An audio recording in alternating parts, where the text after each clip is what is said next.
13절입니다. 우리 함께 한 목소리로 봉독합니다. 그가 자기 땅에 오셨으나 그의 백성은 그를 맞아들이지 않았다. 그러나 그를 맞아들인 사람들 곧 그 이름을 믿는 사람들에게는 하나님의 자녀가 되는 특권을 주셨다. 이들은 혈통에서나 육정에서나 사람의 뜻에서 나지 아니하고 하나님에게서 났다. 아멘. 할렐루야. 지난주에 우리가 처음 교회로 오시는 분들을 생각하면서 이제 복음 설교를 드린다고 말씀을 드렸는데, 내용을 잠깐 정리해 본다면 요한복음 10장 10절의 말씀은 굉장히 유명한 말씀이에요. 그러니까 예수님과 또 예수님과 정반대되는 대상에 있는 도둑, 막 죽이고 파괴하고 빼앗아가는 그런 도둑과 예수님을 비교하면서, 도둑은 그렇게 죽이고 파괴하고 빼앗는 존재지만 예수님은 생명을 주는, 그것도 영원한 생명을 주는 그런 존재다. 당연히 생명을 주는 존재인 예수님과 우리가 함께 해야 되겠죠. 그런데 생각해 보면 우리를 사로잡는 두 존재가 있다. 당연히 우리를 사로잡는 한 분은 하나님이 보내셔서 우리를 구원하려고 하시는, 영원한 생명을 주려고 하시는 예수님일 테고, 다른 한 존재는 뭐냐 하면 지금 도둑과 같은 그런 존재여서 우리를 죽이고 파괴하고 그래서 죄를 짓게 만들고 영원한 생명에서 우리를 빼앗아 가려고 하는 그런 존재, 악마에게 사로잡혀 살거나 하는 이 두 개의 사로잡음이 있다. 그래서 바울 사도가 에베소서 2장 1절에서 5절에 말씀드린 것처럼, 만약에 우리가 우리를 사로잡는 악마의 영향을 받아서 죄와 허물을 지으면서 육신이 원하고 우리 마음이 원하는 욕정과 욕심대로 그렇게 살면서 하나님이 원하는 것과는 정반대로 이렇게 살아간다면 하나님의 진노를 받게 되고 심판을 받게 되겠죠. 그게 이제 악마에게 사로잡혀 살아가는 사람의 모습일 테고, 다른 하나 예수님에게 사로잡힌다면 당연히 그분이 주시는 영원한 생명을 누리며 그렇게 살아가게 될 것입니다. 그러면 그 예수님을 우리가 택하고 그분이 주시는 영원한 생명을 얻으려면 어떻게 해야 하느냐? 아주 간단한, 우리가 잘 아는 요한복음 3장 16, 17절 같이 보실까요? 하나님께서 세상을 이처럼 사랑하셔서 외아들을 주셨으니 이는 그를 믿는 사람마다 멸망하지 않고 영생을 얻게 하려는 것이다. 하나님께서 아들을 세상에 보내신 것은 세상을 심판하시려는 것이 아니라 아들을 통하여 세상을 구원하시려는, 사랑의 하나님께서 세상의 구원을 위해서 보내신 하나님의 아들 예수님을 믿는 것이 바로 그분을 선택하는 길이다. 그러니까 예수님을 믿고 영접하여 우리는 구원받을 수 있다. 이것이 지난주에 제가 드렸던 말씀이에요. 그러나 사실 이건 아주 많은 것을 생략한 말씀이죠. 그러니까 예수님을 왜 믿어야 하는지에 대한 더 구체적인 상황, 그러니까 그분이 도대체 오셔서 무슨 일을 하셨는가에 대한 얘기도 다 빠져 있고, 그 예수님을 믿는다면 우리들에게 어떤 실제적인 영적인 변화가 일어날 것이냐, 이런 얘기도 전혀 하지를 않았어요. 그래서 오늘은 이것이 굉장히 신앙의 기초적인 말씀이기 때문에 우리 성도님들 다 잘 아시는 거지만, 그러나 이걸 다시 한번 확인하는 그런 시간을 가지려고 그럽니다.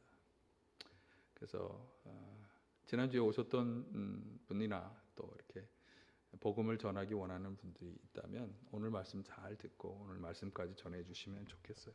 자, 먼저 생각해야 하는 것은, 그러면 그 아들, 우리에게 영생을 주시는 그 아들이 무슨 일을 하셨는가? 이게 아마 하나님께서 아들을 보내신 이유가 되겠죠. 자, 3장 16절, 요한복음 3장 16절이면 하나님이 세상을 이처럼 사랑하사 독생자 를 주셨으니 그렇게 말씀하죠. 세상을 사랑하셔서 아들을 보내셨다.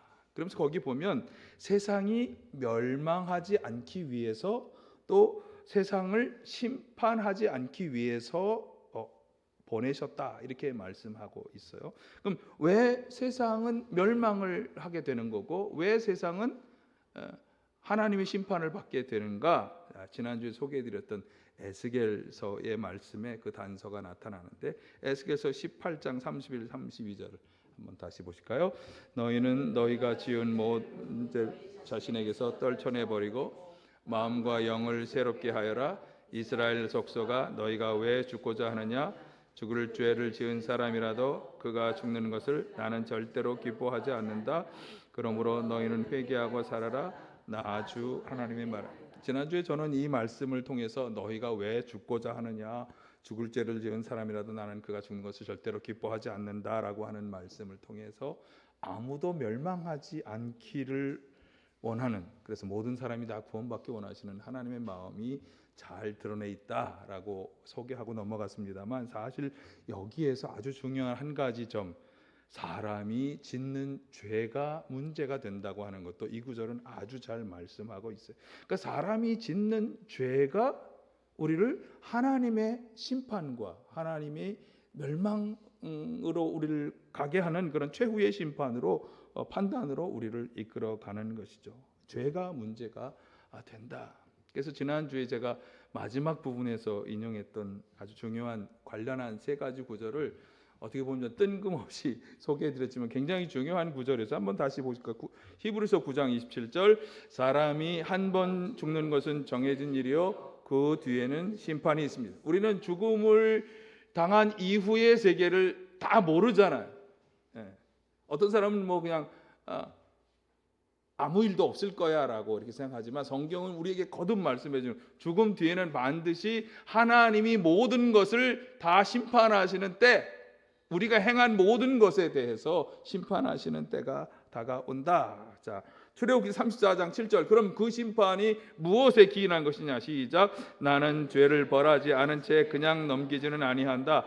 아버지가 죄를 지으면 본인에게뿐만 아니라 3, 4대 자손에게까지 죄를 벌하지 않은 채 그냥 넘기지는 아니하신다. 반드시 하나님은 그 죄를 벌하신다. 그러니까 죽음 뒤에 다가올 심판이 우리의 죄와 관련되는 걸 분명히 말씀하고 있고요. 자, 요한복음 5장 29절.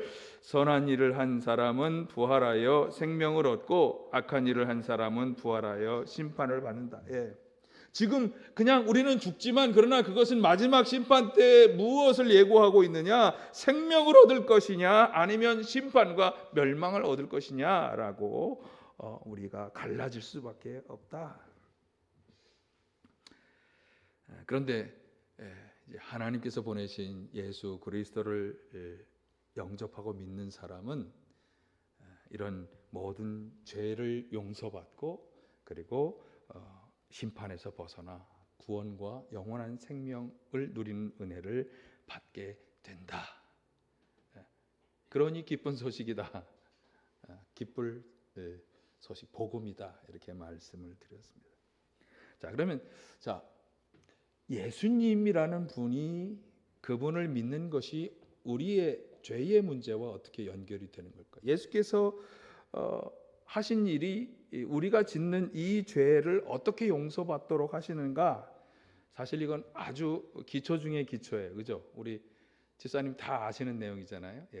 제가 여러 차례 말씀도 드렸어요. 그런데 한번 중요하니까 다시 한번 확인해 보면 이게 바로 하나님께서 예수님을 세상에 보내신 이유이죠. 아주 중요한 이유. 베드로 사도의 말씀을 한번 보시죠. 베드로전서 2장 21절 하반절 24절. 그리스도께서는 여러분을 위하여 고난을 당하심으로써 여러분이 자기의 발자취를 따르게 하시려고 여러분에게 본을 남겨 놓으셨습니다. 그는 죄를 지으신 일이 없고 그의 입에서는 아무런 거짓도 찾아볼 수 없었습니다.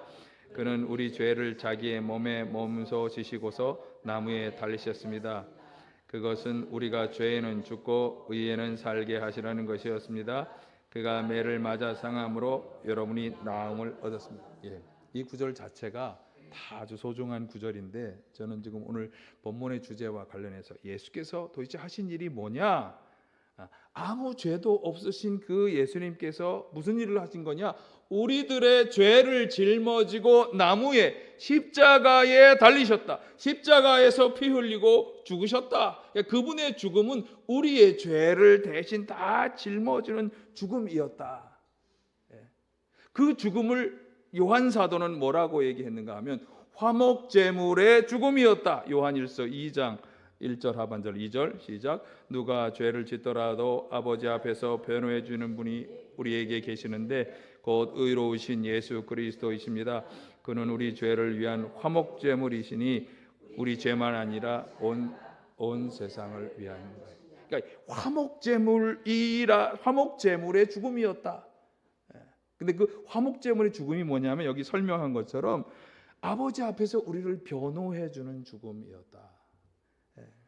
그러니까 저지른 죄로 인해서 우리가 주일날마다 제가 여러분에게 죄사함의 은혜를 이렇게 여러분이 회개하고 또 그 회개한 거에 대한 죄사함의 은혜를 이렇게 선포할 때 제가 인용하는 이사야의 구절이거든.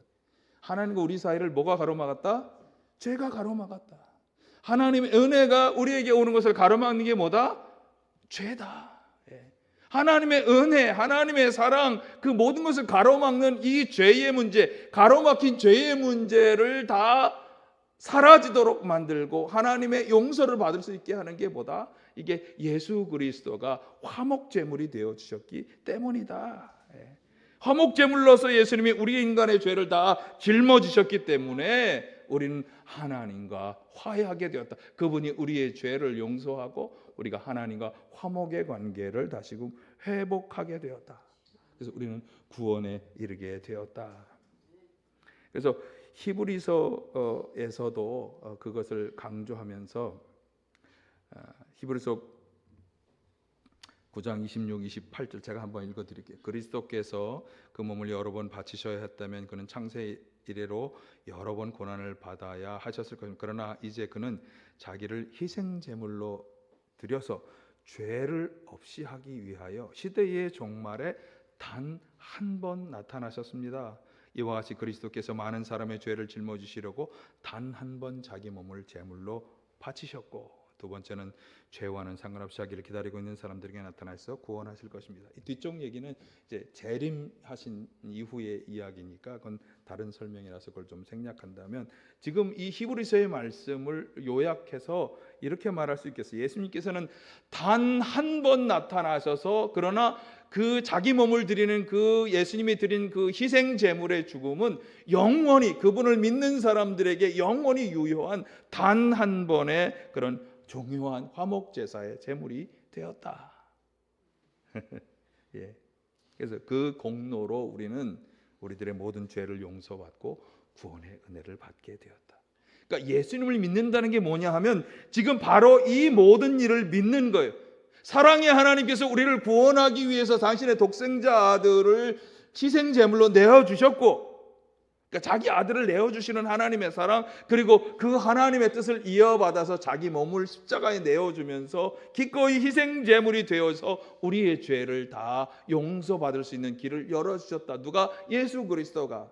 그러니까 하나님과 예수 그리스도의 이 모든 일을 우리가 다 믿음으로 받아들이는, 이게 진짜 예수님을 우리가 믿는다라고 할 때 이 모든 일을 다 받아들이고 믿는다. 예. 믿으시죠? 아멘. 예. 하나님이 다시 아들을 보내셔서 우리를 구원해 주셨다는 것도 믿고, 예수님께서 우리의 죄를 대신 짊어지고 십자가에서 죽으셨기 때문에 내가 용서받고 이제는 죄가 없는, 성경에서는 그것을 칭의라 그러죠. 죄가 없는 의로운 존재라고 우리가 부름을 받게 되었다. 여러분, 이 모든 사실을 믿고 받아들이셔서 죄 용서와 구원의 은혜를 받고 누리시기를 간절히 축원합니다. 이게 지난주에 드렸던 말씀에 이게 반드시 사실 들어가야 돼요. 근데 내용이 너무 많아지니까 과감히 쳐내고 그냥 제가 말씀을 드렸습니다. 자, 그런데 여기서 우리가 빼놓을 수 없는, 예수님을 믿는다라고 하는 일을 우리가 믿는다라고 할 때 우리에게 일어나는 놀라운 영적인 변화들, 제가 오늘 두 가지를 소개해 드리려고 해요. 첫째는 오늘 본문 읽었던 자, 한번 읽었던 구절을 다시 한번 볼게요. 1장 11, 12절. 그가 자기 땅에 오셨으나 그의 백성은 그를 맞아들이지 않았다. 그러나 그를 맞아들인 사람들, 곧 그 이름을 믿는 사람들에게는 하나님의 자녀가 되는 특권을 주셨다. 자, 아주 중요한 말씀이. 자, 여기서 그라고 하는 것은 우리가 다 읽지 않았습니다만 요한복음 1장 1절부터 쭉 읽어보면 맥락이 그는 예수님을 가리키는 말씀이에요. 그 앞 6절에 보면 하나님이 세례 요한이라고 하는 분을 빛을 증언하는 증언자로 보냈다 그랬는데, 그가 증언한 이 빛이 누구냐면 이게 바로 예수님을 가리키는 거예요. 그러니까 세례 요한은 사실 예수님 바로 앞에 와서 예수님을 미리 증언한, 예수님의 길을 예비한 사람이라고 우리가 흔히 말하죠. 그런데 사람들은 그럼에도 불구하고 예수님을 맞아들이지 않은 거예요. 자, 근데 여기에 아주 중요한 내용. 자, 한번 같이 보실까요? 예수님을 맞아들인 사람들, 곧 그 이름을 믿는 사람들이 하나님의 자녀가 되는 특권을 얻는다. 예수님을 맞아들이고 예수님을 믿는 사람들은 어떤 특권을 가지느냐? 하나님의 자녀가 되는 특권. 아까 찬양에서는 자녀가 되는 권세를 얻는다. 그러니까 자녀가 된다고 하는 것이 굉장한 특권이고 굉장한 그런 권세라고 하는 거죠. 그리고 13절에서 계속 이어서 말씀하고 있는데 보면 혈통이나 육정이 아니라 사람의 뜻이 아니고 하나님에게서 났다. 하나님에게서 난 사람이 된다. 그러니까 예수님을 영접하고 믿음으로써 생겨나는 놀라운 결과가 뭐냐? 영적으로 하나님을 아버지로 둔 하나님의 아들, 딸로 우리는 다시 태어난 사람이 된다. 여러분이 예수님을 믿고 영접한 순간 더 이상 이제 나는 누구 아무개의 아들, 아무개의 딸이 아니라 하나님의 아들, 딸로 우리는 영적으로 완전히 그분에게 다시 태어난 존재로 인정받는다. 이게 놀라운 결과예요. 아까 예수를 믿고 우리의 죄가 다 용서받았다고 말씀하는데 그 용서받은 것의 중요한 결과가 바로 이것이 되는 거예요. 하나님의 아들, 딸이 되는 거예요. 그러니까 지금 육신의 부모님도 소중하고 중요하죠. 지금 저희가 가정의 달을 지내고 있으니까. 그러나 하나님의 내가 딸이 되었다, 아들이 되었다. 아니 목사님 뭐 이렇게 하나님의 아들, 딸이 되는 게 뭐가 그렇게 중요합니까? 중요합니다. 그래서 하나님의 자녀로서 우리는 어떤 특별함을 가지는가? 자녀가 아닐 때와 어떤 다른 점이 우리에게 주어지는가? 이게 또 이제 말씀을 제가 꼭 드려야 될 얘기겠죠. 여러분, 일단 여러분이 이미 다 부모님의 입장에 있으니까 여러분이 부모의 입장에서 자녀에게 가장 본능적으로 잘해주는 게 뭐죠?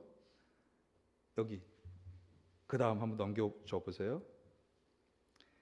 자녀로서 우리는 아버지의 보호와 돌봄을 받는다라고 하는 거예요. 하나님의 자녀이기 때문에 하나님의 보호와 돌봄을 받는다. 여러분 아버지 어머니가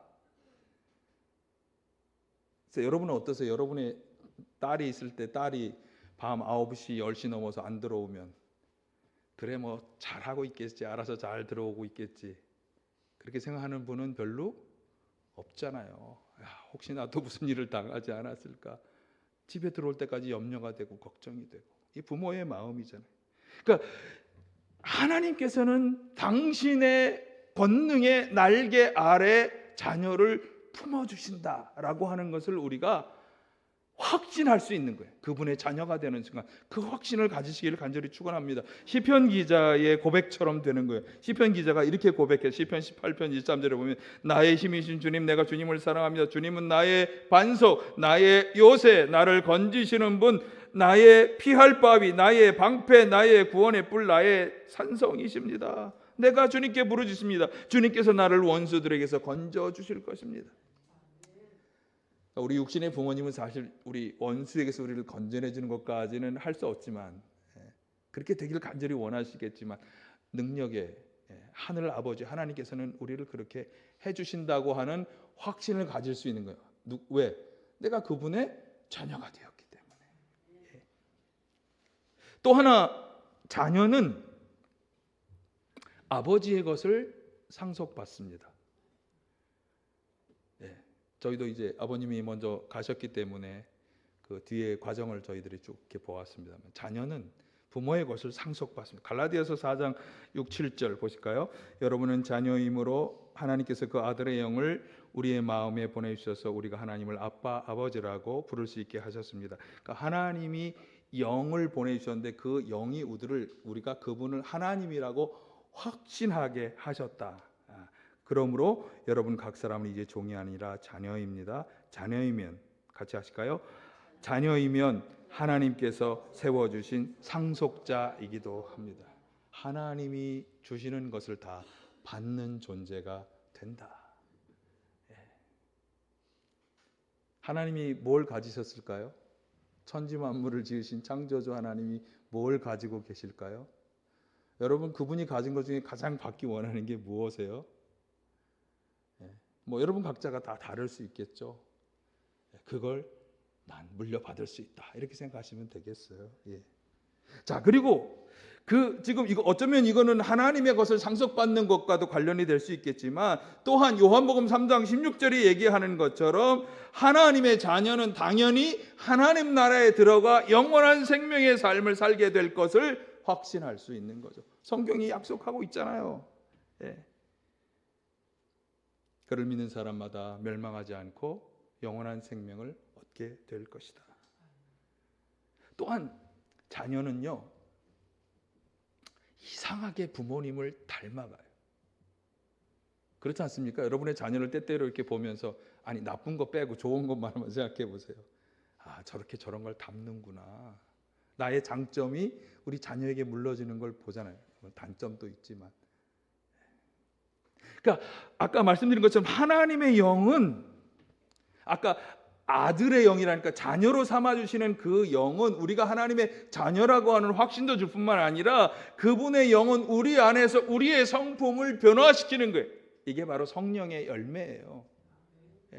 갈라디아서 5장 22, 23절에 성령의 열매는 사랑, 기쁨, 화평, 인내, 친절, 선함, 신실, 온유, 절제, 저는 사기, 화인, 친선, 신원절, 이런 열매를 맺도록 우리 안에 끊임없이 우리의 성품을 변화시켜 나가신다. 아이, 목사님, 제가 보니까 뭐 예수 믿는다고 그래도 뭐 별거 아닌 것 같아. 아니, 이런 성품으로 변화되어 가는 과정에 있다. 변화되어 가는 과정에. 이게 하나님의 자녀가 된다고 하는 그 특권의 아주 중요한 점들입니다. 자, 그런데 제가 또 하나, 예수님을 영접하고 믿는다고 하는 것에 두 가지를 하나는 자녀의 확신, 자녀로서의 특권을 주신다라고 하는 것과, 또 하나는 예수님을 영접한다고 하는 이 구절과 아주 잘 연결되는 구절이 요한계시록에 나와요. 요한계시록 3장 20절을 한번 보실까요? 예수님을 맞이하여 영접한 성도들에게 일어나는 놀라운 변화를 이야기해 주는데, 자, 보실까요? 보아라, 내가 문 밖에 서서 문을 두드리고 있다. 누구든지 내 음성을 듣고 문을 열면 나는 그에게로 들어가서 그와 함께 먹고 그는 나와 함께 먹을 것이다. 예수님께서는 자신을 맞이하고 영접하는 그 사람 안으로 들어가셔서 그 사람과 함께 음식을 먹고 나누는 것과 같은 친밀한 친교를 나누신다라고 하는 것을 분명히 말씀해 주는 구절이에요. 예수님과 함께 먹는 것과 같은 친밀함. 그러니까 항상 그분이 나와 함께하며 친밀함 속에 나를 인도해 주시는 그 특별함을 가지게 되는 거예요. 여러분, 예수님이 나와 함께한다면 내 삶의 많은 염려와 걱정을 다 떨쳐버리고 그분의 평안, 그분이 주시는 넉넉함, 만족함, 이런 것을 누리며 살아갈 수 있지 않겠어요? 어떤 죄의 도전과 유혹에도 넘어가지 않을 수 있는 거예요. 왜 하냐면 우리 안에서 말씀과 성령으로 우리를 이끌어 주실 것이기 때문에. 자, 그런데 그분을 영접하고 그분과 함께 살아간다라고 할 때 주의해야 하는 것 한 가지가 있어요. 우리가 예수님을 주님이라고 부르는 것과 연관이 되는데, 주, 로드, 그분은 주인이고 나는 그 주인을 모시는 사람이라고 하는 관점에서 생각해 보면, 뭐 우리가 흔히 요즘 생각하는 자동차, 내가 살아가는 이 인생을 내가 모는 자동차로 한번 비유해서 생각해 볼 때, 이 차의 운전대를 누가 잡느냐의 문제. 내가 차의 운전대를 잡고 가는 것이 아니라 예수님이 나의 인생의 자동차의 운전대를 잡고 가시도록 해야 한다. 뭐 그분을 이렇게 운전하고 종으로 부리라 이런 말이 아니라 한번 이렇게 생각해 보세요. 운전대를 내가 잡으면 내가 가고 싶은 대로, 내가 운전하고 싶은 방식대로 운전하며 가는 거예요. 이건 예수님을 주인으로 모시는 사람의 태도가 아니에요. 그렇잖아요. 내가 하고 싶은 방식대로, 내가 가고 싶은 곳으로 가는데 그게 무슨 주인으로 모신 사람의 생각이겠어요. 그러니까 예수님에게 내 인생의 자동차 운전대를 넘겨서 그분이 직접 운전대를 잡고 예수님이 원하는 방향대로, 예수님의 방식대로 나아가는 인생이 되어야 하는 거예요. 간단히 얘기하면 이렇게 되는 거예요. 예수님의 인도를 따라 살아가는 인생이 되어야 한다. 그러니까 예수님을 주님으로 모셨다면 예수님의 인도를 따라 살아가는 인생이 되어야 한다. 그래서 이렇게 예배가 중요하고 말씀 듣는 게 중요하고 말씀 묵상이 중요한 거예요. 왜? 그 안에서 우리는 그분의 인도를 받을 수 있기 때문에. 관련해서 좀 말씀하는 방식은 다르지만 갈라디아서의 바울 사도의 말씀이 저는 여기서 필요하다고 생각해요. 2장 20절 갈라디아서 시작. 나는 그리스도와 함께 십자가에 못 박혔습니다. 이제 살고 있는 것은 내가 아닙니다. 그리스도께서 내 안에서 살고 계십니다. 내가 지금 육신 안에서 살고 있는 삶은 나를 사랑하셔서 나를 위하여 자기 몸을 내어주신 하나님의 아들을 믿는 믿음 안에서 살아가는 것입니다. 그러니까 우리의 육신적인 죄된 모습들은 예수 그리스도와 함께 십자가에 못 박힌 자로 살아가는데, 우리 안에서 말씀하시고 인도하시는 예수님을 절대적으로 신뢰하고 믿으면서 그 인도만을 따라 살아가는 거예요. 그러니까 믿음 안에서 살아간다고 하는 것은 그렇게 주님을 절대적으로 믿고 신뢰하기 때문에 내 안에서 나를 지시하시고 인도하시는 그분의 인도만을 따라 나아가는 삶. 여러분, 이런 삶이 되시기를 간절히 축원합니다. 이게 예수님을 믿고 그분을 영접하여 주인으로 모셔고 살아가는 사람의 삶이다. 자, 하나님께서 예수님을 보내신 것은 아들을 통해 우리의 죄를 용서하고 구원해 주시기 위해서인 것이죠. 그러니까 예수님께서 십자가에서 우리의 모든 죄를 다 짊어지시고 화목 제물이 되어 주셨기 때문에 우리는 우리의 죄를 다 용서받고 드디어 하나님이 우리에게 주시는 은혜를 받을 수 있게 되는 것인데, 그 은혜 중에 첫 번째는 우리를 자녀로 삼아 주신다. 그러니까 우리가 예수님을 믿는다라고 하는 것은 하나님의 사랑, 예수님의 십자가 공로를 다 믿고 받아들이는 거고, 그 믿음이 첫 번째는 우리를 하나님의 자녀로 삼아 주신다. 자녀의 권세를 가지게 되는데, 그건 뭐냐? 하나님의 보호와 돌보심, 상속자로서 주어지는 많은 것들을 누리고 영원한 생명을 얻고, 그리고 하나님의 성품을 닮아가는 삶을 살게 된다. 또 하나는 친밀한 친교 속에서 우리 안에 들어와 우리와 함께 하시는 예수님의 인도를 받으며 살아갈 수 있게 된다. 이게 예수님을 믿는 자에게 주시는 하나님의 은혜입니다. 여러분, 예수님을 믿고 이 모든 하나님의 은혜와 사랑의 주인공이 다 되어 살아가시기를 간절히 축원합니다. 사랑의 아버지 하나님,